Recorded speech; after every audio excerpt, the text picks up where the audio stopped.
Hi, Ian. How are you today? I'm so well, and it's so good to see you, Wilbert.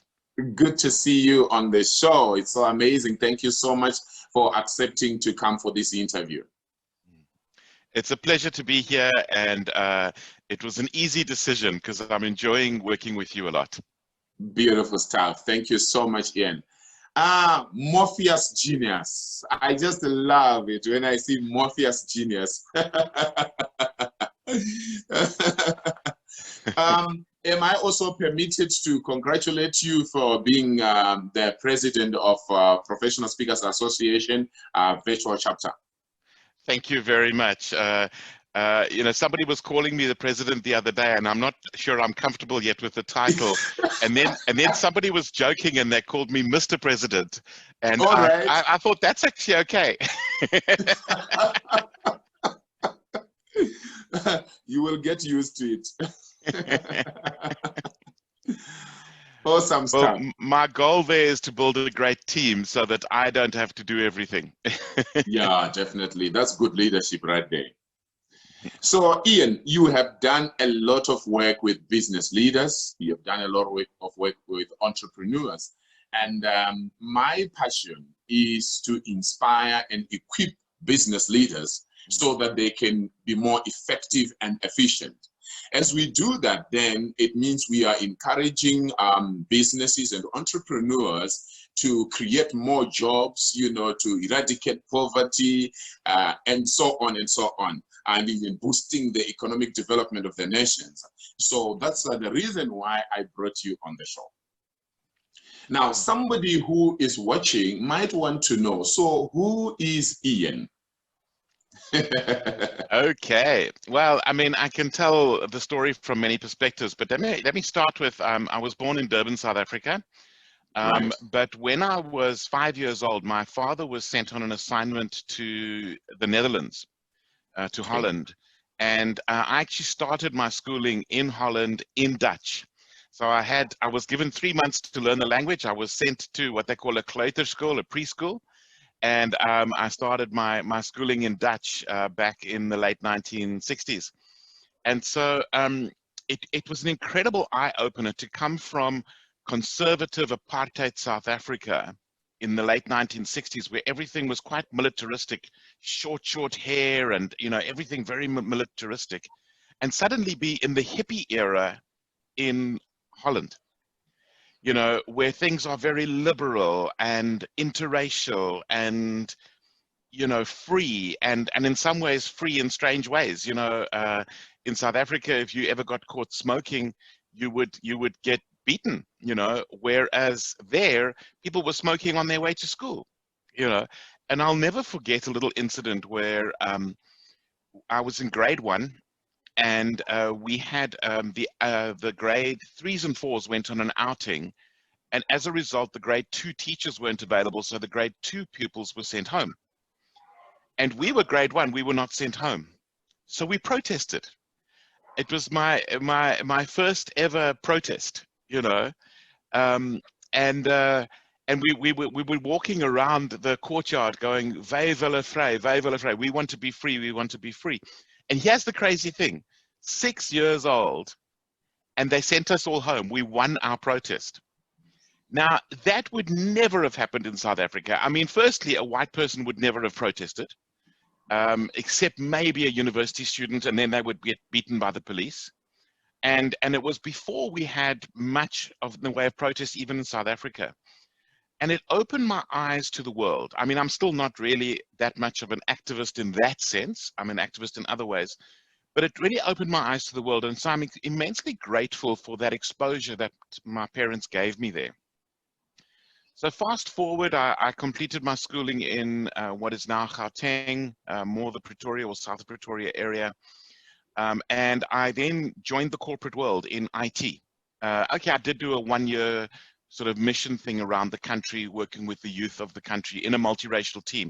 So I was exposed to multiracialism already in the early 1980s, which was an exceptional privilege for me. And so I then started my career in IT, working on mainframes and this kind of thing. And I spent 19 years in the IT industry.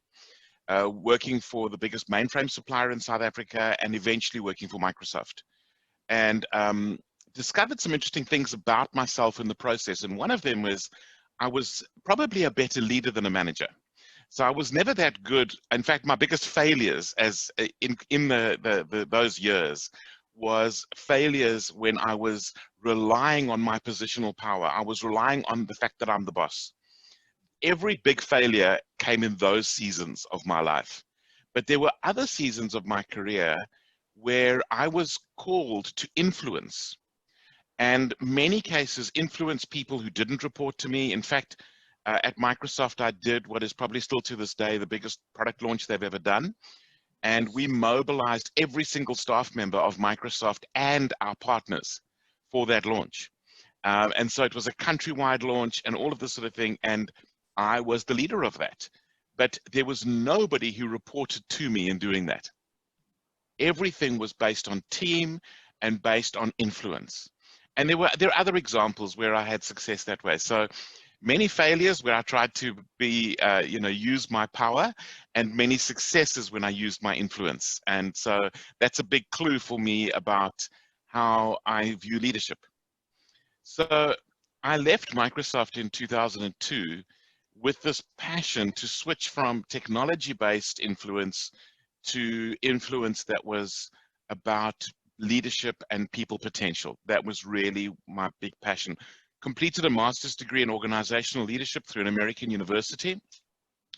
And then when I went across for my graduation in 2004, I then managed to find out that Ken Blanchard Companies was running a train the trainer for situational leadership, where people could learn to become trainers in situational leadership. Now, when I was at Microsoft, if you hadn't completed situational leadership, you weren't allowed to become a manager. You had to complete the course to be able to be a manager. So I had exposure to Ken Blanchard, and I loved his servant leadership approach, and I loved things like the 1 Minute Manager and those sort of things. And so I went and got myself trained, and I absolutely loved it, and ended up then getting into leadership development. I've now worked with, I then started about 5-6 years ago, started working with doing virtual delivery of leadership development work. And I've now worked with leaders in more than 60 countries around the world, helping them to uncover and develop their leadership potential. So that's a little bit of the story of where I've got to where I've got now. And then maybe just to touch a little bit on the Morpheus Genius brand. Yes, yes, please. So Morpheus Genius it's a keynote, and then it's a few different products which are taking people on a journey of discovering their deepest, truest self, and then leading from there, leading in terms of self-leadership, leading in their community, leading in their businesses, and building it from this place of there is something uniquely of value in each of us, and I want people to discover it, to discover that essence, and let that essence be what flavors their world. Wow. Having worked with you in the past and now, Ian, I really, really appreciate what you're saying. And I have had first-hand experience of working with you and see how much you desire to influence people and to genuinely make a difference. Thank you so much for sharing that. Now, we are in this COVID-19 crisis. Many people are not going to work. Some businesses may not be sure whether they are going to open or not. Some are grappling with learning to work on, online, something they are not used to. What sort of mentality should business leaders have right now and entrepreneurs? You know, it's so interesting, because there's sort of two perspectives on this mainly. I mean, obviously there's many, but there's two for business leaders that I think are critical and that come up for me immediately. And the one is taking care of their people. Okay. And the other one is adapting their business to this new world. I mean, we are going to see businesses die. There are some businesses that are going to die. There are some business sectors that are probably going to be even more deeply impacted than others. You know, for example, the travel industry has been decimated. I mean, they really are in significant trouble and probably will remain that for the rest of this year. So it is, I mean, people in those industries are going to have to completely rethink what they do and how they do it. So we've got to be thinking business strategy from that point of view. Is, you know, is there a new niche for our business? Is there a new way we can go? It's a time for entrepreneurship. It's a time for ideas. It's a time for rethinking. But for me, none of that is possible without your people. And I think one of the things that leaders have to be very, very clear about is how do we continue to influence when we are no longer under the same roof? And there's a fascinating quote that says, the only control you have over virtual team members is the control they choose to exercise over themselves. And anybody who's used to a leadership style of command and control has lost control. There's nothing.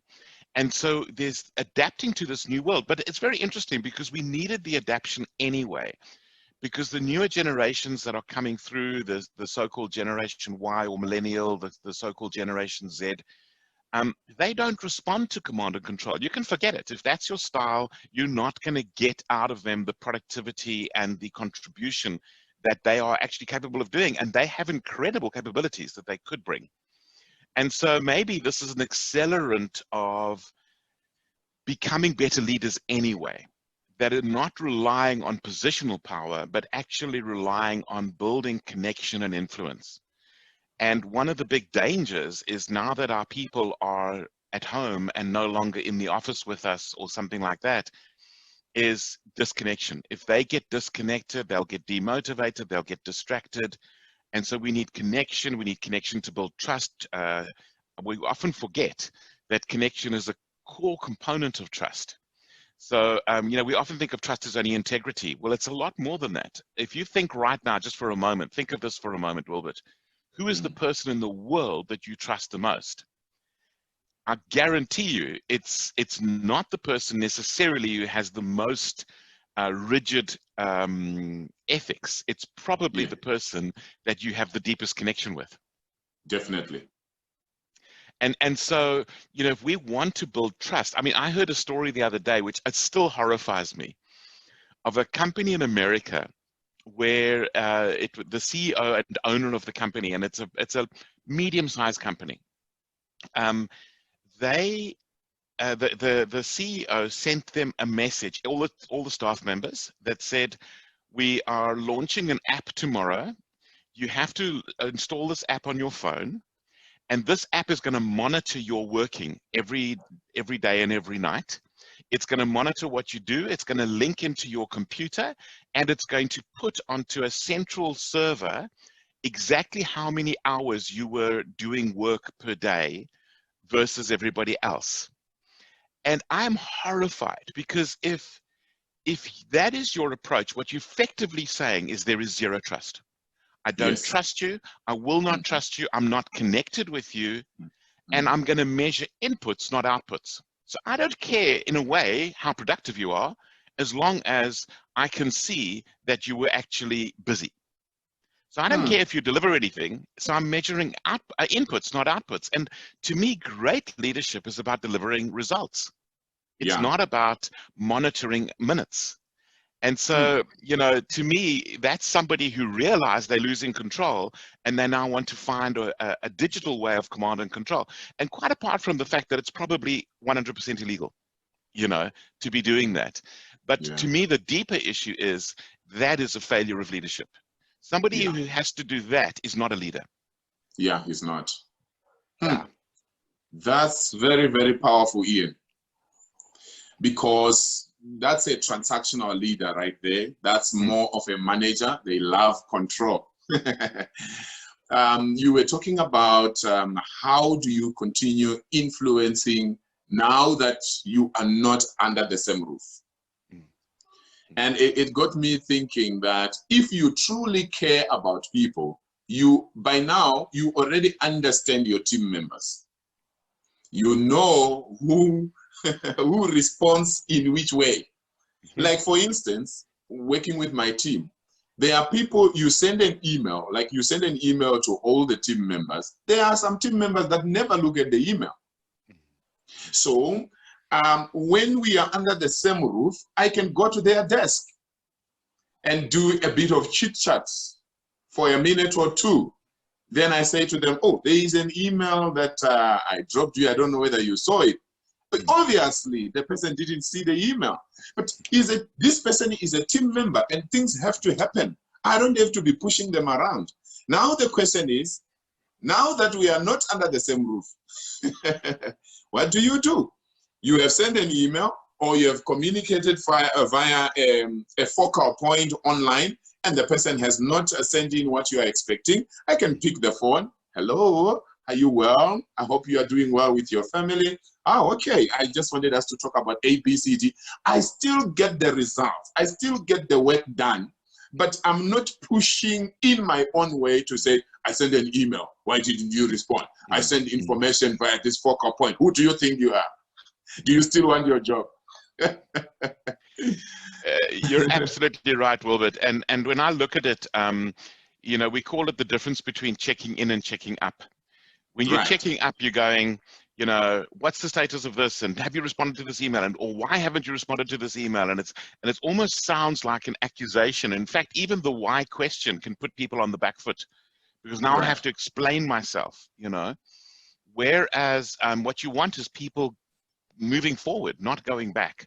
And so we talk about checking in. So the language of a check-in is exactly what you're saying. And it's simply doing what you would have done walking over to their desk, doing it over a telephone call or maybe sometimes a Zoom call or a Teams call or whatever. But even a simple telephone call or a simple WhatsApp voice call, where we're going and we're saying, I just want to check in with you. How are you doing? What's happening for you? Is there anything that you need to tell me? Anything I need to know? Is there anything that you need from me? Right. You know, and the person feels respected as a person, and that connects with their inner motivation. You know, there's now a ton of research that shows external motivators are very poor motivators. They're what we call suboptimal motivators, because when a motivation is coming from the outside, the moment the outside pressure isn't there, they will revert to default behavior. But when you connect with somebody's internal motivation, you know, where there is love, connection, trust, where there is a sense of belonging, then there's an internal thing that goes on. We've got a wonderful saying. It's based on a ton of research that kind of goes, your team members are constantly evaluating your leadership. And you are therefore the subject of dinner conversations. You know, you're going to have somebody who's going to go to his wife or his family or whatever, or her husband or whatever, and is going to say, can you believe what my manager did today? Or can you believe this? And you are going to be the subject of those conversations. But at the same time, you will be the subject of, you know, they called me and all he wanted to do, or all she wanted to do, was just check in. Wow, what a leader. I'll give my life for this person. I'll hang in there, even though we're going through tough times, you know. And what happens is that that process of appraisal of the leader then results in fact, we do this process of the appraisal of leader then results in where we have a sense of well-being or not. And if we have a sense of well-being, that then shifts our intentions. And there's basically 5 areas that it shifts. So it's our intention to go above and beyond, to deliver on our deliverables, to be a good corporate citizen. In other words, we will tell other people in the team positively. We'll be more collaborative. It also goes into, we will endorse the organization. You know, we will, you know, there'll be a barbecue or whatever, and you say, gee, you know, this company that I work for, you know, I just heard your daughter's just graduated cum laude in engineering. She should come work for us, you know, because, you know, so they're now endorsing the organization. And for the moment, I can't think what the 5th one is, but it's these intentions, and then the intentions result in behavior, and behavior gives us our results. And so when we can engage in that inner motivation of people, then we see this positive progression. When we are just checking up all the time, the exact same thing happens in the negative. So we praise you negatively. I don't feel safe in this environment. Therefore, my intentions are poor in all of those areas. Therefore, my behavior is poor. Therefore, my results are poor. Wow. Well said, Ian. You know what you got me thinking when you were talking about appraisal and things like that? I'm thinking in most organizations, when people do appraisals, it's about their juniors. It's about finding out what customers think, you know, the boss, you know, boss, not leader, the boss, checking on how you are performing. But I think there are very few people in leadership positions who actually find a way of getting feedback from their team to say, what do you think I'm doing well? Where do you think I can improve? And I think that's free education right there. I mean, even if it means you put a suggestion box, which is the simplest of all, you won't die. People will just put in there and you won't even know who put it, but you are getting genuine feedback. I don't know what are your thoughts on that? So, you know, I read a book on leadership about 15 plus years ago, which was talking about this strengths-based leadership, but it wasn't what I normally do, which is kind of the Gallup Strengths Finder, the Buckingham Standout stuff. It was something a little bit different about the strengths of leaders, and there were two pieces of the research that these guys had done that really fascinated me. And the one was a very simple thing. It's not where I'm going to focus now, but a very simple thing, which says when leaders present certain strengths, certain attributes that are admirable as leaders, then automatically we start to see less of their failings. We almost move our entire perspective of them. So what they basically scored was anytime a leader was scored to have 3 or more strengths, the people couldn't think of what the weaknesses were. But every time a leader showed us having none or only one strength, then we could think of all the weaknesses. Okay, so that was one interesting piece that came out from that research. But the other one that's more an answer to your question is they had a chapter on the 5 fatal flaws of leaders. And so these came out of their research, and the number 1 was not being teachable. And, you know, the moment a leader is kind of in that position where I'm the boss, I have all the answers, you know, that effectively is saying, well, I'm employing supposedly clever people, but I'm not going to listen to them. I'm not going to allow them to bring their intelligence or their experience. I'm just going to dominate it with me. I'm the one with all the answers. I'm the one that's going to win all the arguments, you know. And there's many a leadership war that has been lost after the battles of who's right is won. And so the leader wins the battle of being right and loses the war of being a great leader. You know, and it's this teachability. So when you you know, prompted me now with this question of going and getting feedback, it indicates a humility, a teachability, and I want to be clear: servant leadership is not being a servant. It's still leadership. It's still getting that direction going, inspiring the people, setting very, very clear expectations. But it's saying once we know where we're going, I'm here to serve you. What can you teach me? Right. That's very true. Teachability of a leader, you know, a leader who is open to learn, you know, a leader who's aware that they have maybe tremendous strengths, but they have some areas where their team members are going to know better than them and perform better than them. And that's okay. That's still great leadership. Definitely. And I don't know, because there are different theories and styles of leadership, so everybody will be entitled to decide on which one they want. But I find that when you are a servant leader, it makes life easier for yourself. It makes life easier for everybody because you don't know everything. And in any case, when you have a team, you never bring people into the team who are useless. You brought them because of their expertise. You brought them there because of their competencies. You brought them there because of their experiences. So why not utilize their competencies? Well, let me give you two football examples exactly about that, because I think that's a brilliant thing you've just said.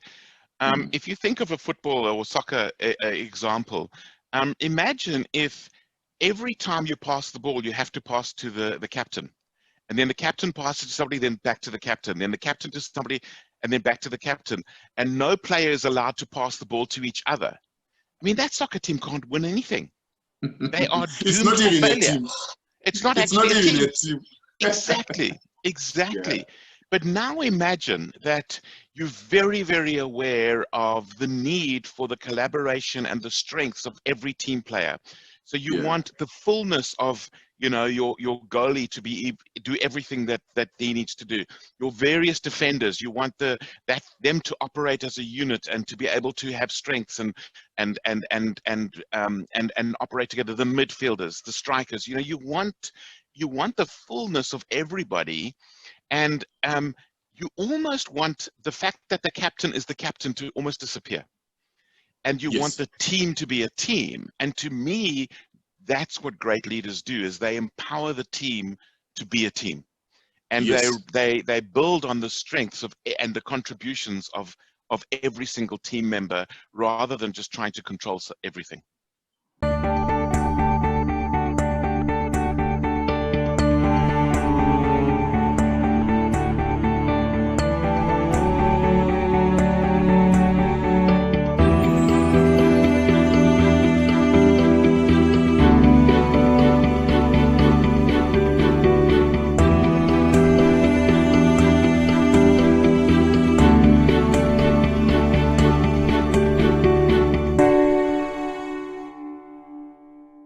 Beautiful stuff. No, thank you so much. So it reminds me, the other day we were attending a very important meeting, and before the meeting I sent some materials to my colleagues, and then when we were in the meeting, there was this particular Microsoft Excel spreadsheet. I was getting some understanding, but I'm not a mathematical person.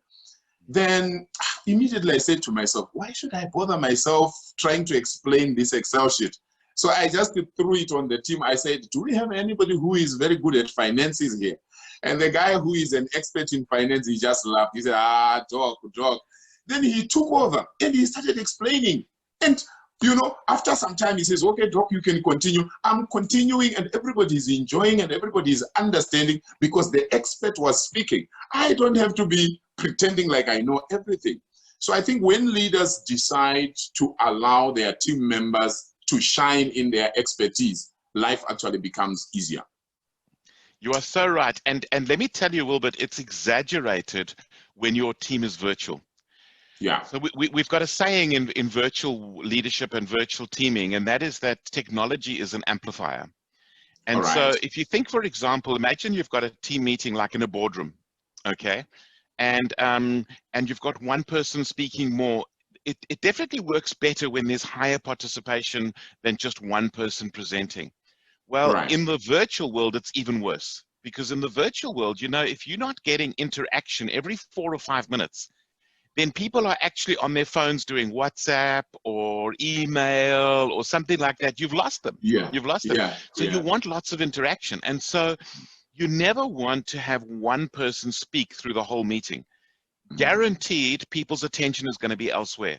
But if people hear, oh, I'm going to be asked a question, or I'm going to be asked to suddenly present something, or I'm going to be asked to explain the spreadsheet, then everybody is engaged and on their toes and participative, and so you want that more than ever in the virtual world.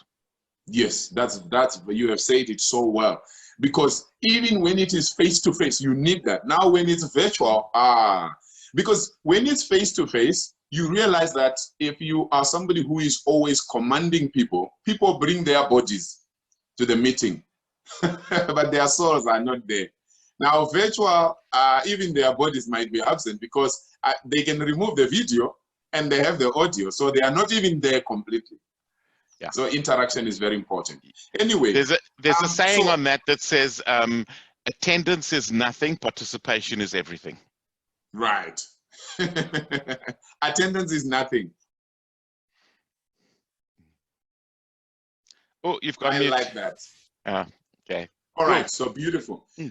Ian, Are there any particular business opportunities that you think have arisen during this particular time and going forward? Because there will be somebody who has lost their job, who is watching us, or a graduate who was looking for a job, and now the prospects of getting a job are getting slimmer. Or maybe somebody has been in business and things have not been working, and they are thinking, what am I going to do after COVID-19? And during COVID-19, should I be sleeping and wait until COVID-19 is over? It's such a good point that you're making, and again, I think there's two sort of approaches to this. But let me start with this. When this thing hit, and we were aware, I mean, we've been on lockdown now for just over 3 weeks, 4 weeks, I think. Tonight, I think it's 4 weeks in South Africa. But already for me, it started a week and a half before that.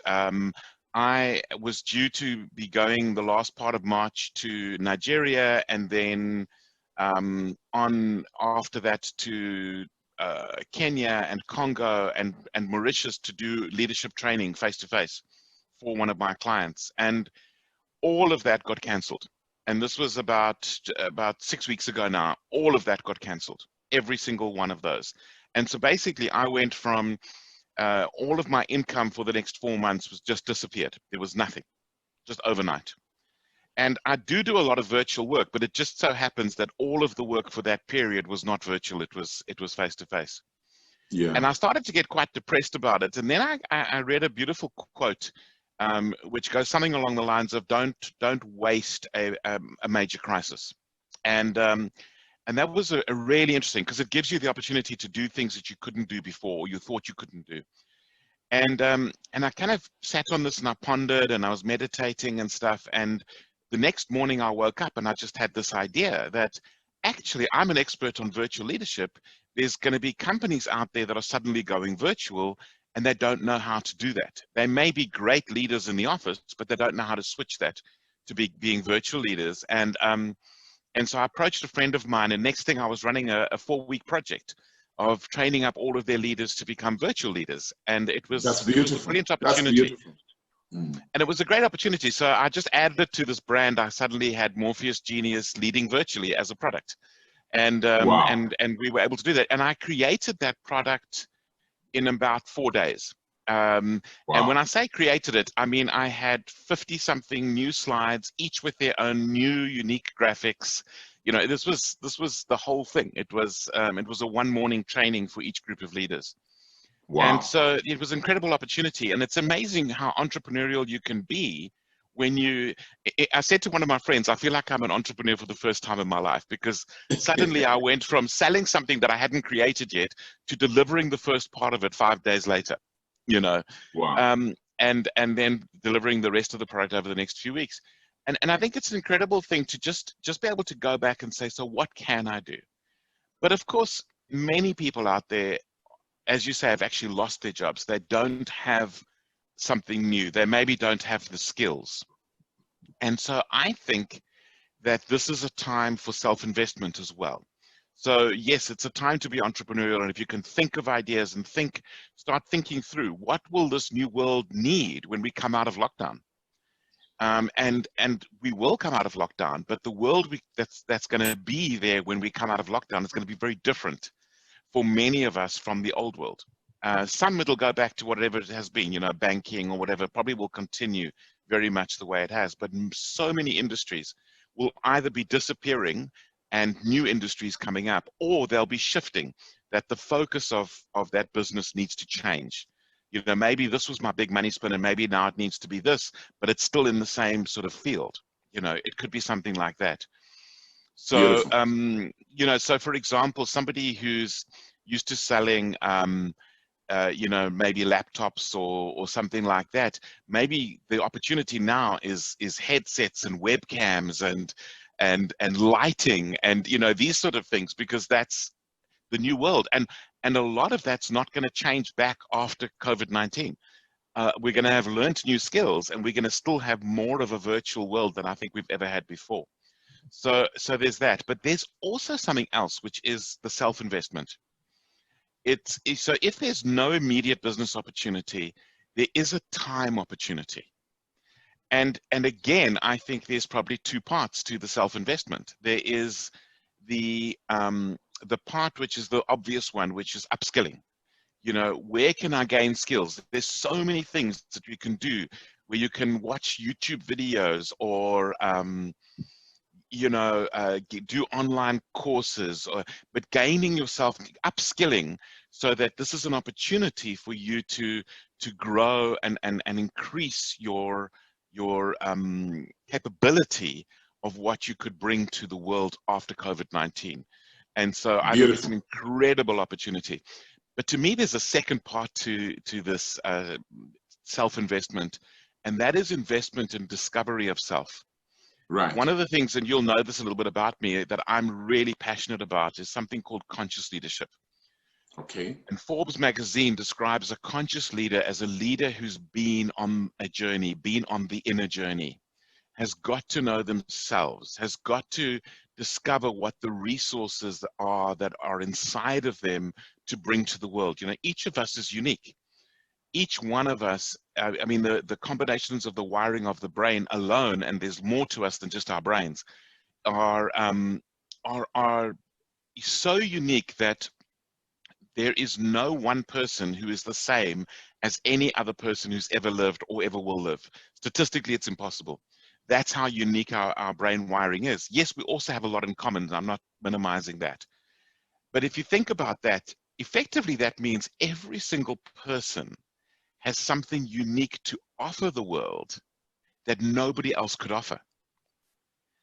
And so I think this is a time where we can invest in ourselves in terms of discovering what is inside of us, maybe dealing with some of the things that are holding us back. You know, are we lacking self-belief? Are there some things that have been bugging us, but because we're so busy, we never get to address in our lives?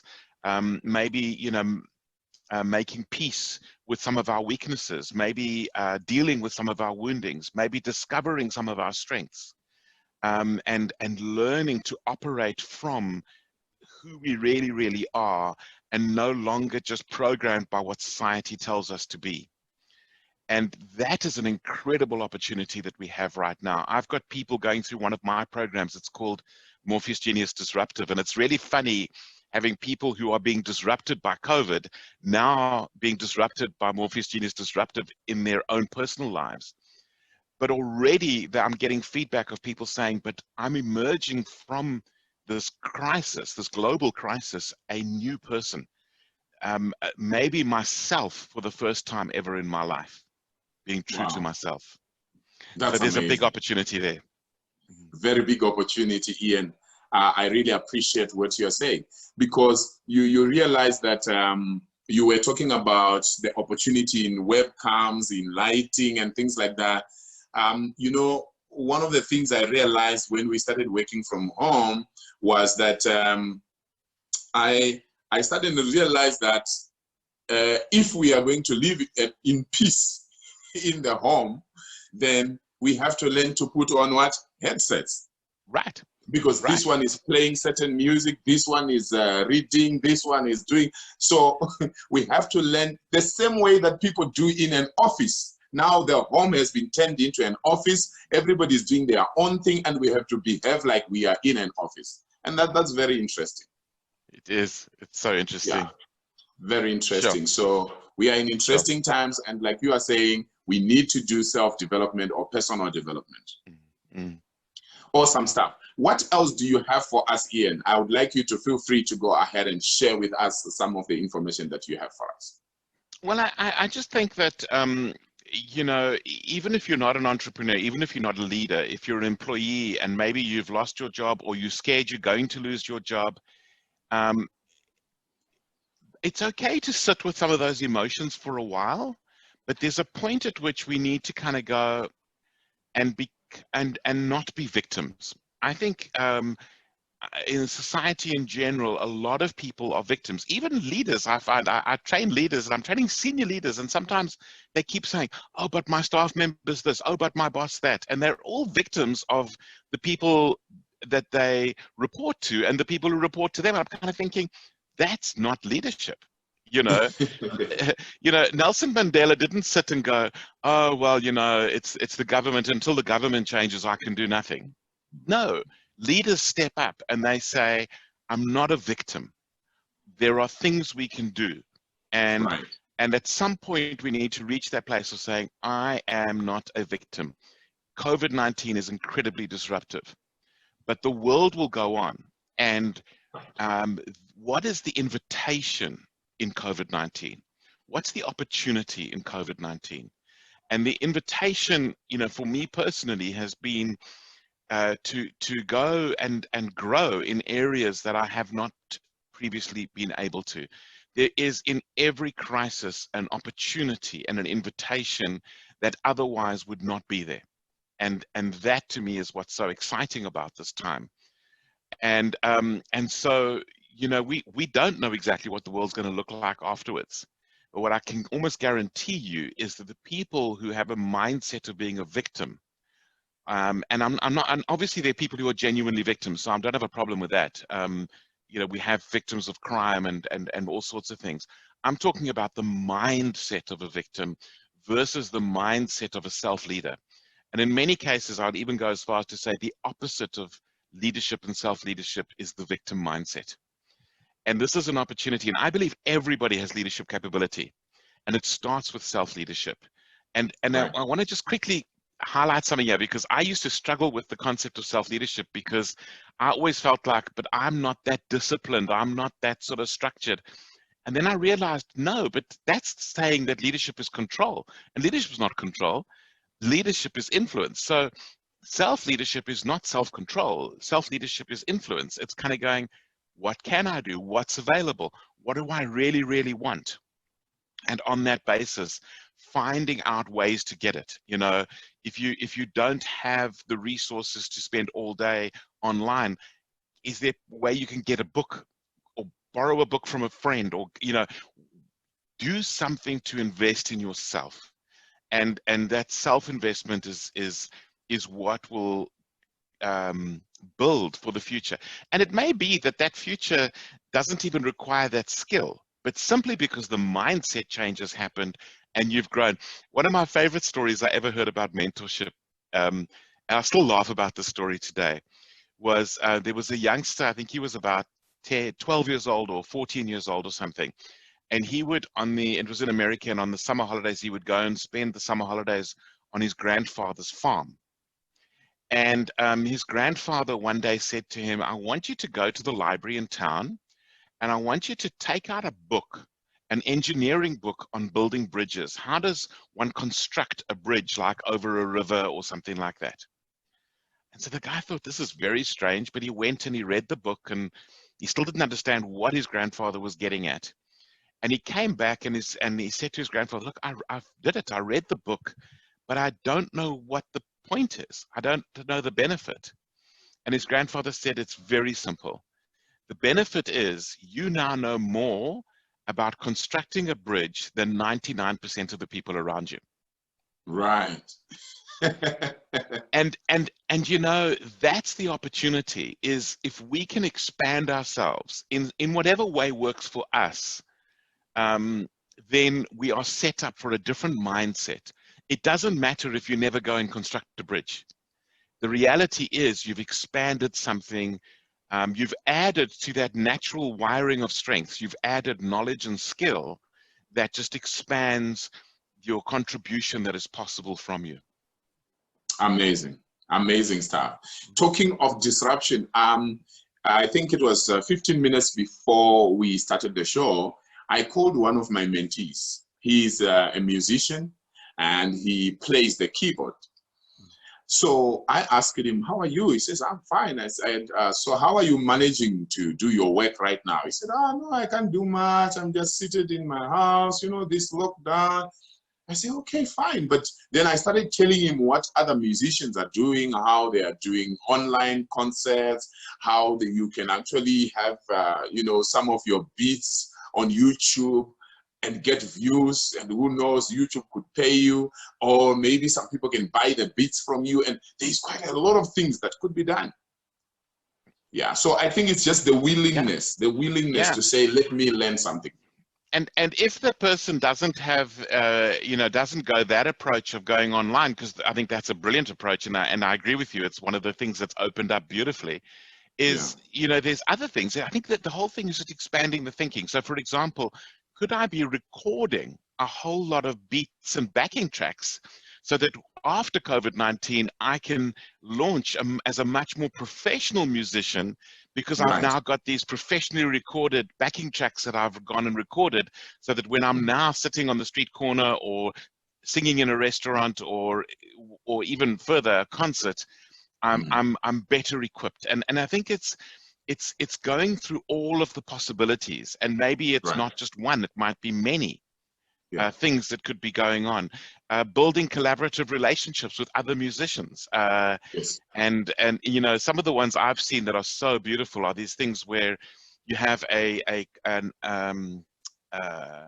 choir, but they've recorded something where they've done it each individually, and then they've put all their videos together on a screen of singing as a choir together, and you hear all of the voices. It's stunning. You know, the possibilities, there's always possibilities, and every challenge brings new possibilities. I think that's why they say attitude is everything. They say attitude determines your altitude. Because one can decide to hold their head and cry and say, oh, COVID-19. But another one in the same situation can arise and say, what can I learn during this period? What can I do during this period? Yeah. Thank you so much, grow Ian. in this period. It's my pleasure. It's been so much fun talking with you. Thank you so much. Is there anything else you would want to share with us? I think I would just want to remind everybody that everybody has gold inside of them. Everybody has something to offer that nobody else in the world can offer. And so I would say, discover yourself, understand yourself, and within limits. We can't ever understand everything about ourselves. Accept yourself, and then even learn to love yourself. That building of that love, you know, how do you give love if you haven't built it inside of you first? That building of love gives you a resource that will flow to the world, and an energy and an innovation that'll flow to the world that otherwise wouldn't be possible. There are incredible reservoirs inside of us that we haven't yet tapped into. That's amazing. Thank you so much, Ian. Lots of words of wisdom right there. I'm just thinking right now, you have worked with people in 60 different countries. What are some of the challenges you have found working with leaders? Things that you think people should change out there? For me, the biggest one was the one I mentioned earlier on, where they're leaders who are thinking like victims. And for me, the big thing for a leader is to own, to take responsibility. It's the opposite of a blame mentality. It's an accountability mentality. And when we are building that accountability, and I see this globally. And the leaders who are accountable, they're not busy blaming. The leaders who are not busy being victims and pointing fingers everywhere else. The leaders who are going, okay, what is my piece? Now, people around us are very blameworthy. So, you know, they mess up a lot.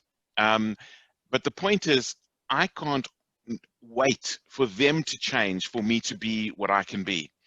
I therefore have to say, so how can I respond to this? How can I contribute to this? How can I move it forward? What is there for me to own? It doesn't mean that's not the other person's fault ever. It just says, what can I own in terms of my response to this? And I find that globally, when people are in that place of not pointing fingers all the time, but actually going, what can I do in these circumstances? Those are the ones who emerge as the ones with great influence and building others and empowering others. That's amazing, Ian. Thank you so much. So if people want to get hold of you, how do they get hold of you? So my personal brand is totally-ian. It's totally-ian.com. So you can get hold of me on ian@totally-ian.com. And then I also have the Morpheus Genius site. So it's morpheusgenius.com. is where you can find out more about the Morpheus Genius products, and totallyian.com is where my blog postings are, where you'll find some of my weird and wonderful writings about life. Nice. Thank you so much, Ian. It was such a pleasure talking with you, and we really appreciate your time. Thank you so much, Wilbert. This has been a lot of fun. Enjoy your day too. Awesome.